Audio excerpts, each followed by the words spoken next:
Hello and welcome to Healing from Within. I am your host, Sheryl Glick, author of The Living Spirit, Answers for Healing and Infinite Love, which shares stories of spiritual awakening, spiritual communication, healing energies, intuition, miracles, and ways to empower your life with the truth of your heart and soul wisdom. And today I am delighted to welcome Nomi Bachar, a former guest on the show and author of her new book, Let the Heart Speak, which shares ways to realign your soul and life into wholeness and true confidence. Nomi, as listeners of Healing from Within are well aware, my guests and I share intimate stories and experiences in the hopes of becoming more understanding. And I'm so delighted you're here. Thank you for joining me today. I'm happy to be here. And our guests are learning about both our energetic and physical aspects, so we might engage all challenges with the tools of awareness and higher consciousness and create the life we hope for, as well as discover who we are as spiritual beings having a physical life in search of higher self. In today's episode, Nomi Bachar will touch on a wide range of subjects: relationships, self-love, emotions, celebration, magic, and transformation as we reflect on the wisdom of our human journey towards healing and wholeness. Nomi, you may remember from the last show we did that I always love to start each show by asking my guests to think back to an earlier time, perhaps their childhood, and remember a person, a place, an event, or value that they thought highly of and that they or others may have expected to be part of their adult life. Because I hear so many wonderful stories that begin so early in people's lives. Well, what comes to my mind is my elementary school teacher. I was born and raised in Israel, so all of that happened in Israel. And Israel then was some shacks or whatever, was not what Israel is today. It was just kind of the beginning of Israel. And and our school was a very primitive structure or whatever. But my teacher was always dressed beautifully and carried herself as a very wise, powerful, beautiful woman. And I remember as a young child thinking that I wanted to be like her. And like her meant to me that I am taking care of my physical and internal and intellectual in the best way possible. Right. That's what she radiated. Yes, she radiated confidence and a love of life. When you were talking, I'm an intuitive and I feel things very deeply. And I could see and feel that she gave you a respect for yourself, love for life. It goes way beyond the outside world and the conditions that we live in. It comes from within, and she awakened in you something within your soul energy, perhaps, to know the beauty of yourself in life. I think that's perfect for what we're talking about today. Yeah, just the possibility of a woman, and we're talking many, many, many years ago, the possibility of a woman to carry herself as a leader, as a lioness, and with great grace and intellectual power and beauty. That imprinted on me. That we as women, I took it on. That I, as a woman, I can be that. You can be anything, right? I can be anything. Yes, of gender, Of course. religion, race. Yeah, exactly. That brings to mind a story.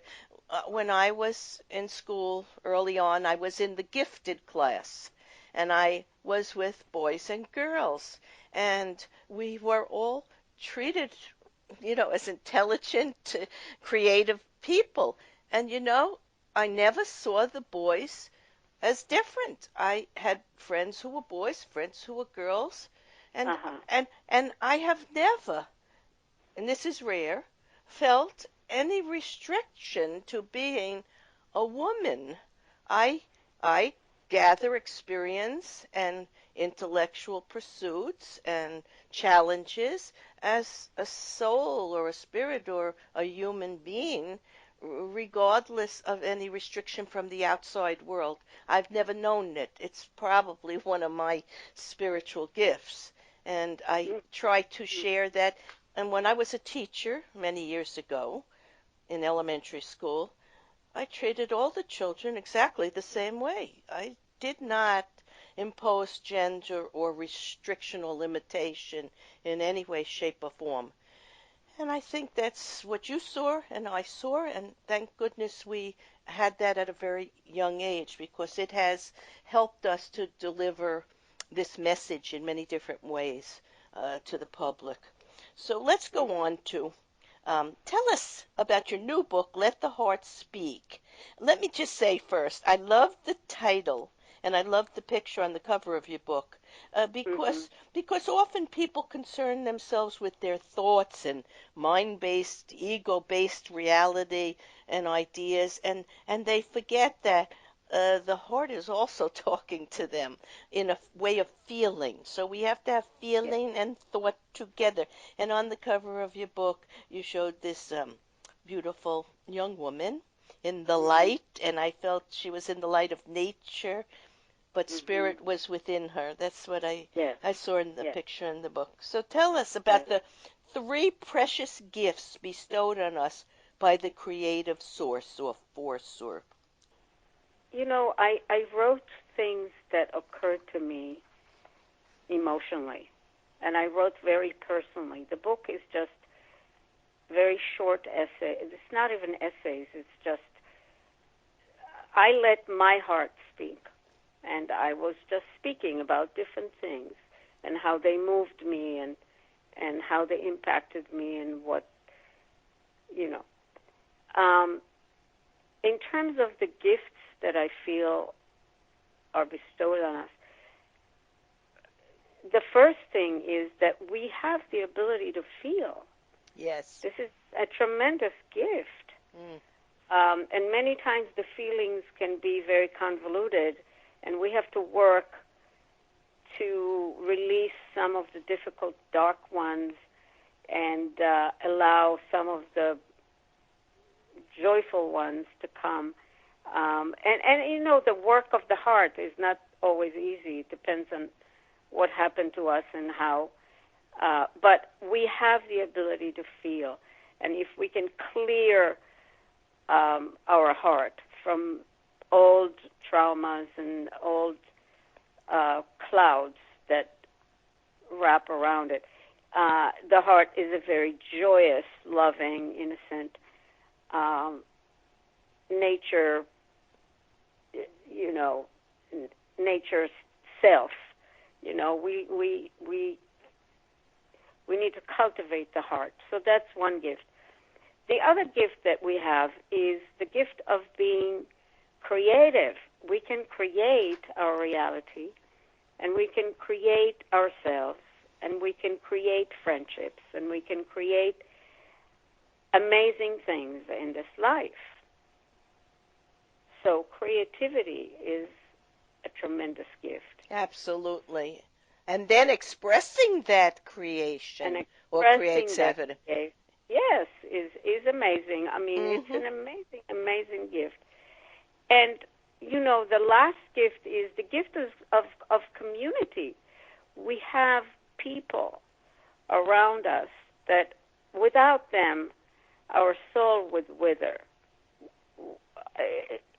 We need people. We need to laugh with people, to share with people, to cry with people, to create with people, to just be with them and play with them and have a good time.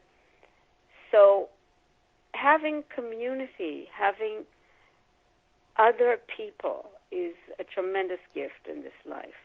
Absolutely. I think it's probably the reason a soul chooses a physical life, to come and have all these connections and Right. ways of giving and receiving love. And you talk about giving and receiving love as the most nourishing and life affirming exchange. And Yes. and you give us 10 commandments of loving communication. Most people have a great deal of problems in expressing what they feel in their heart because they think they have to express what other people expect of them. They've been taught that in Right. childhood.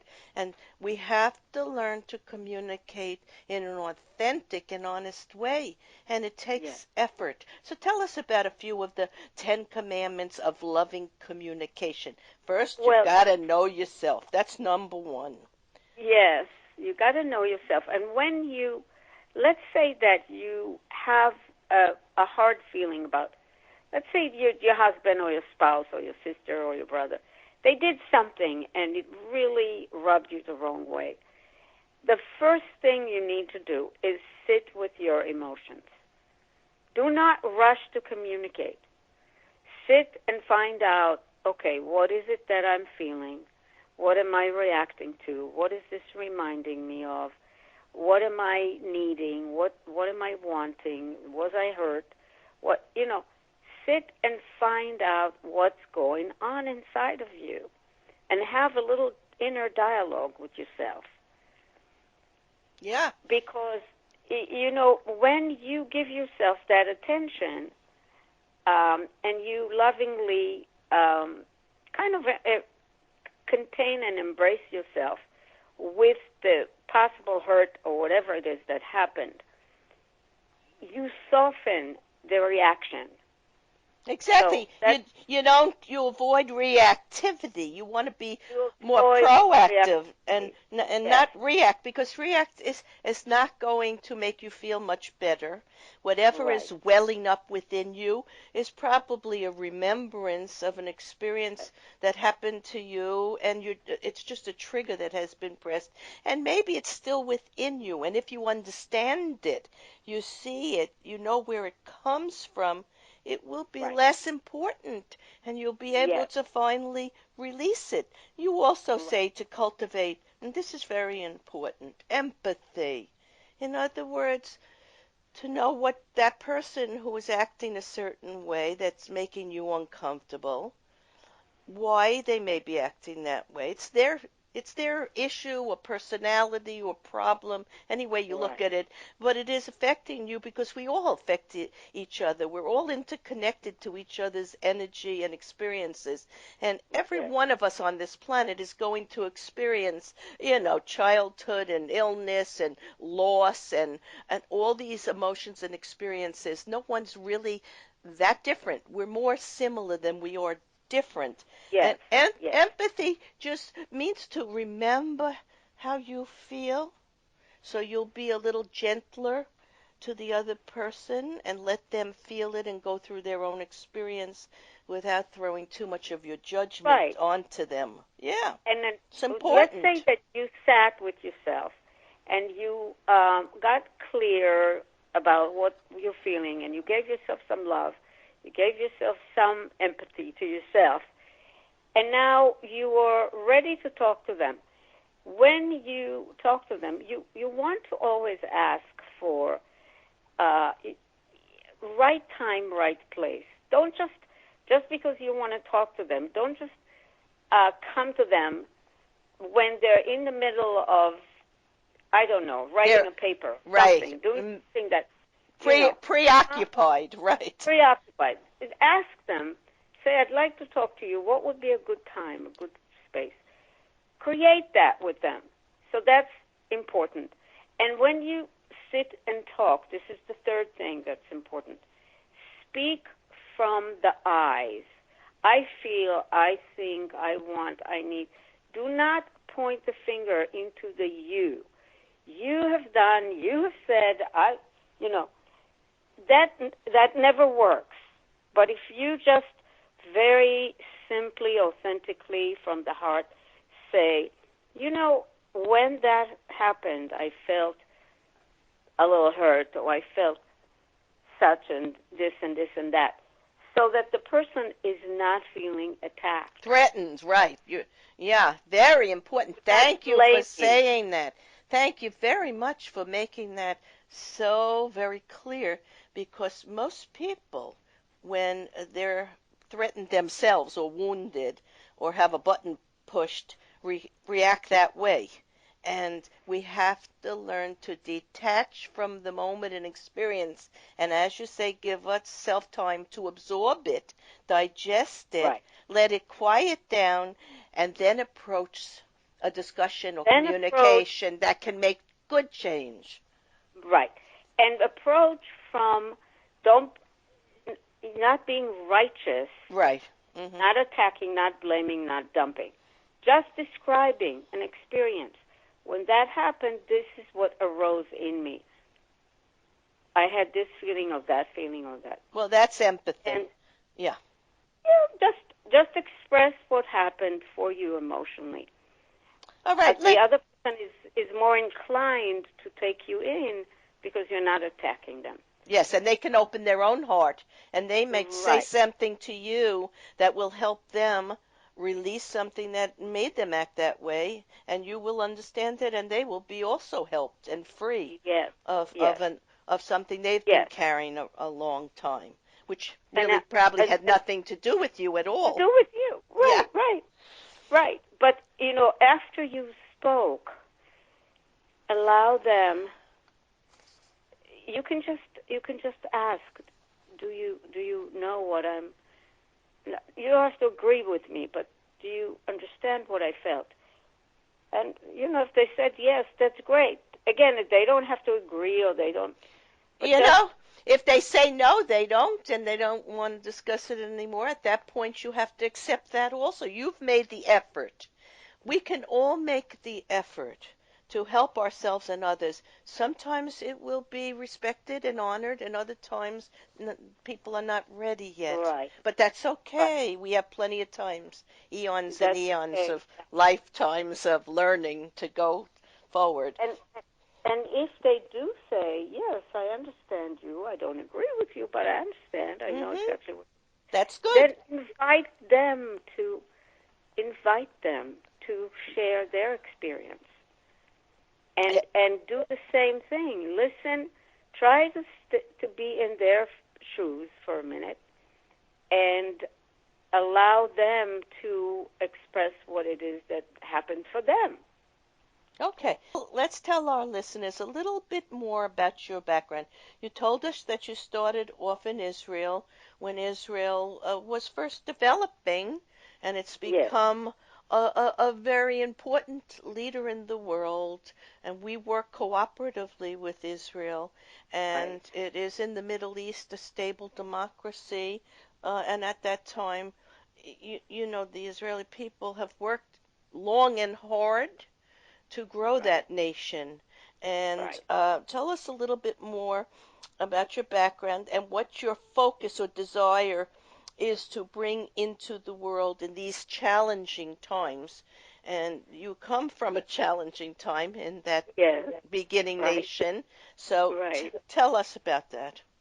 Well, I went to the army just like all young people and um, fought a war and all of that. I mean, I think the wars that kind of like accompanied me when I was a young person made me very passionate about peace and about people not hurting each other. But after the war, I went to the Academy for the Performing Arts, and I became a very sought-after actress. And I performed in the best, really, with the best theaters, and got a grant at some point to come and study in New York City with a famous teacher and actor. She's not living any longer. Her name was Uta Hagen. And that's how I came as a young person. And I had a life of a performer. And at some point, I got disappointed of the life of an actor in New York City. It's a very rough life. And I got a message. I was getting very clear messages that I need to find a different path for myself. And my therapist of then said to me, "You know, Nomi, you're a born therapist. I don't understand why you're not doing that."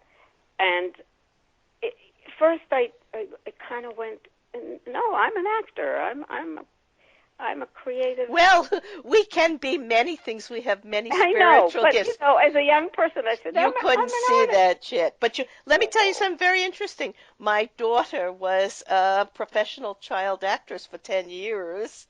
And, hearing you express that, I think I saw the talent and creativity in her at a very young age. And I wanted to foster that and allow her to have the opportunity because I think it's all a way of opening up to learning to know ourselves and the many gifts we have.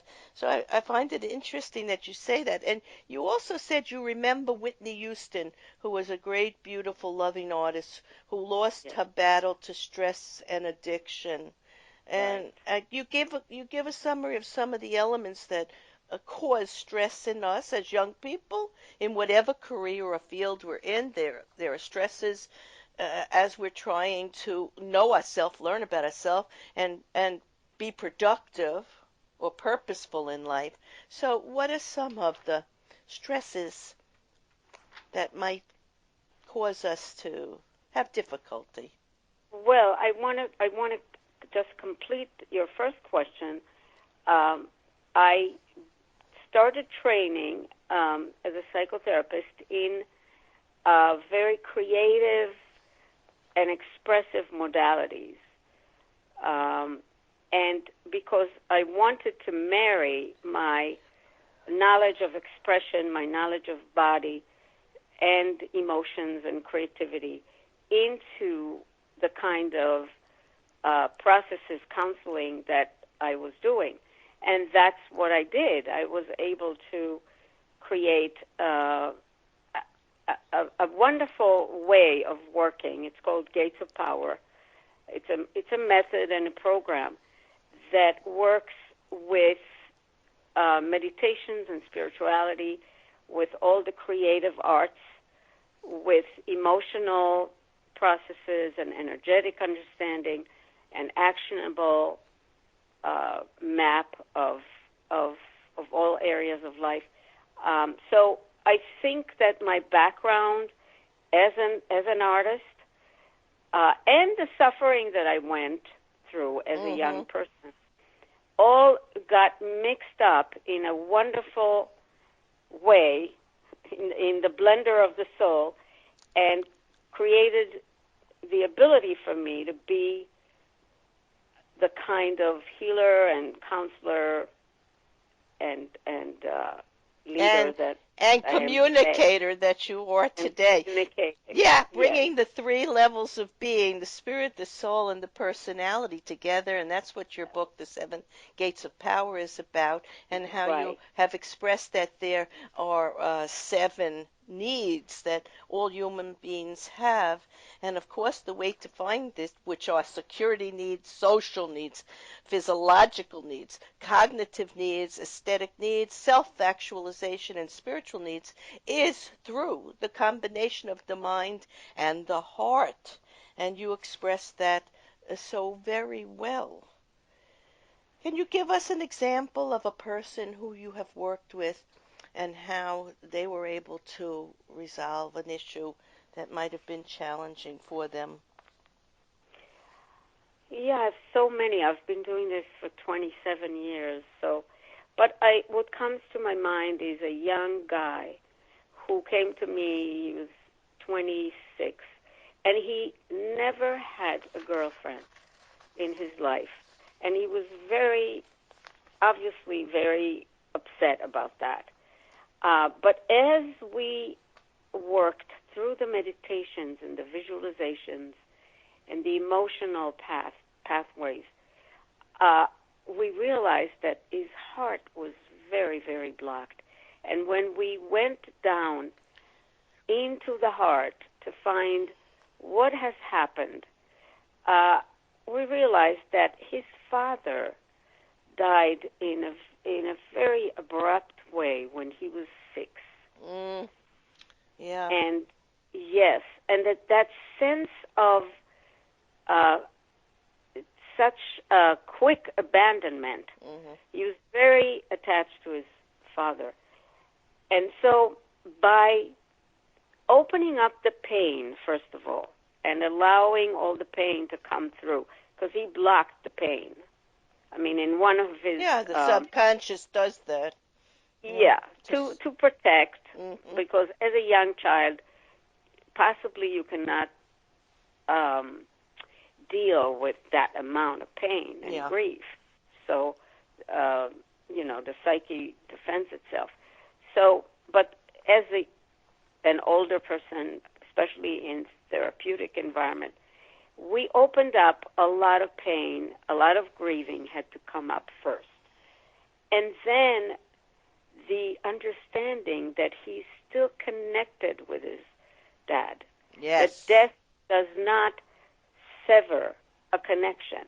We worked on re-finding that connection.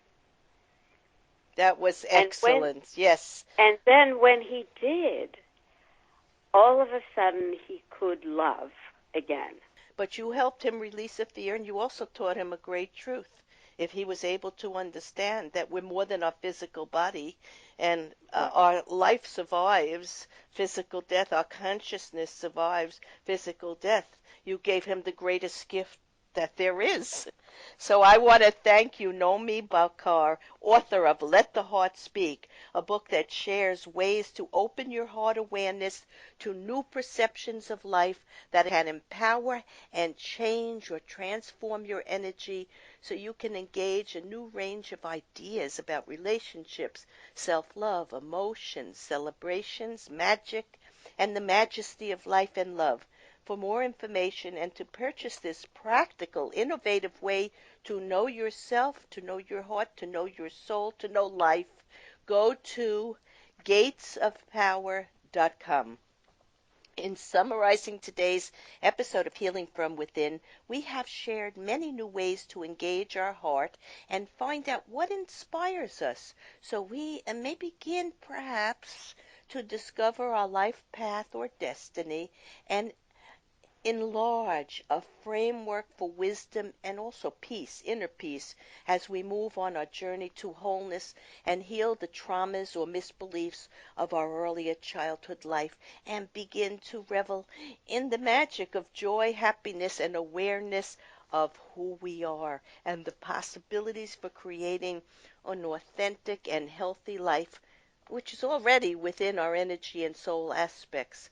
Nomi and I would hope you begin to recognize that while being human and alive may at times be a risky business, there are possibilities for being wounded or hurt around every corner. Still, we all retain the quality of courage and a built-in urge for growth that urges us to seek balance and harmony. We may always ask for help when necessary, and look for ways to move past stress, anxiety, disconnection, and find our way forward beyond any challenge to wholeness.